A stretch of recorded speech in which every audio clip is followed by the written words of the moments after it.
hebben hier een hele speciale mens. Hier zie ik op Zoom. Dat is Femke van Kan. Die is volgens mij in het juridisch veld actief. Dat wil zeggen, je volgt de opleiding aan Vista College. Ja. En wat moet ik me daarbij voorstellen? Hoe gaat dat in zijn werk? Hoe heet die studie op zichzelf? Ik doe de opleiding administratieve juridische dienstverlening op het Vista College in Sittard. Oké, en hoe ziet jouw week er dan uit als ik dit zo hoor? Op dit moment ben ik bezig met stage. Dus ik loop 4 dagen in de week stage en dan 1 dag naar school. Of ja, wat nu online dan is. Ik loop nu een stage van 1 jaar. Wow, en waar doe je dat? Ik doe dat bij de antidiscriminatievoorziening Limburg. Zo, interessant. Klinkt dat is heel interessant, ja. Is dat een complexe, is dat één opdracht die je moet uitvoeren of doe je allerlei dingen daar? Ja, ik doe verschillende dingen. Er komen altijd meldingen binnen van mensen die gediscrimineerd zijn. En dan gaan we kijken hoe we die mensen kunnen helpen. En we geven ook presentaties of voorlichtingen bij scholen en bedrijven. Dus daar ga ik ook vaker mee naartoe. Mm-hmm. Dus het is heel afwisselend, want elke melding is anders. En is er in deze tijd, zijn er niet heel veel mensen die zich gediscrimineerd voelen, omdat we er allemaal zo heel erg mee bezig zijn?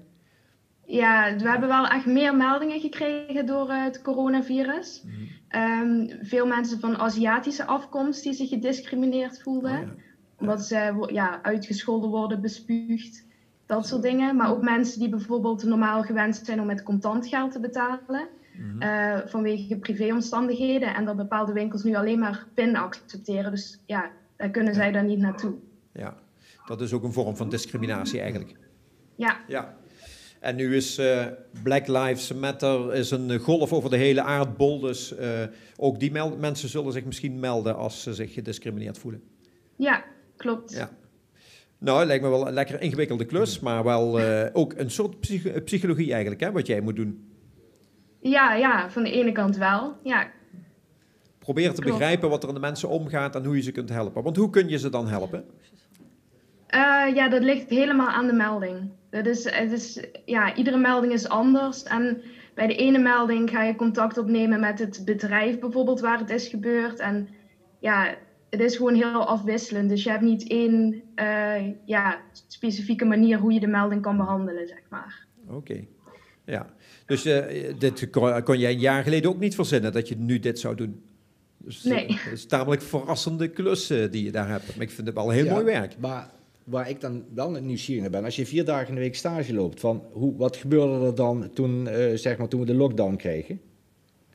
Toen zijn wij thuis gaan werken. Okay. Dus ik heb een tijd vanuit thuis gewerkt. En sinds vorige week ben ik weer begonnen met stage, maar dan 3 dagen in de week, omdat we maar met 3 mensen op kantoor kunnen zitten. Oké. En dan doe ik 1 dag nog thuiswerken.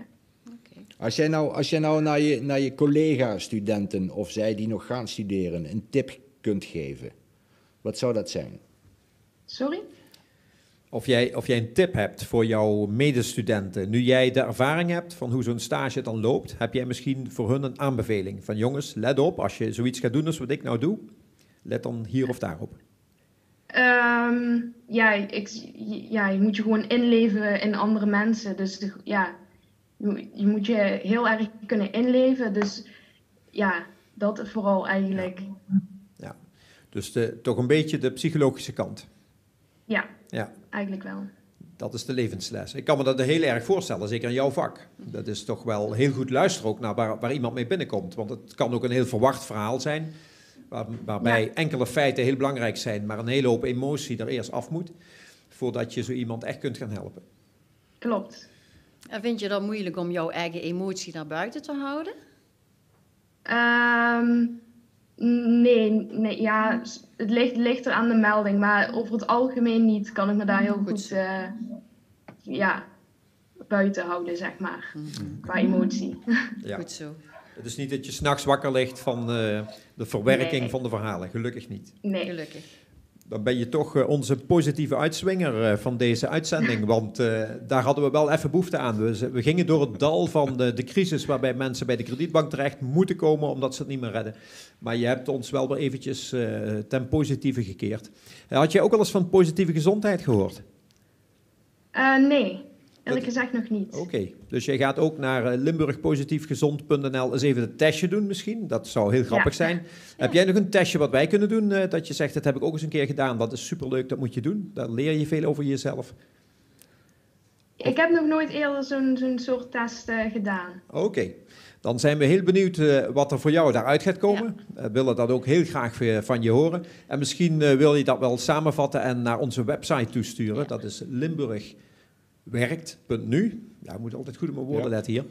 Limburgwerkt.nu. En als je daar iets naartoe stuurt met een verhaal, een inzicht wat jij hebt of een tip naar anderen toe, dan plaatsen we dat op die website en dan is dat toegankelijk voor iedereen. En nou, daar zijn anderen natuurlijk enorm mee geholpen. Dus daar gaan we voor.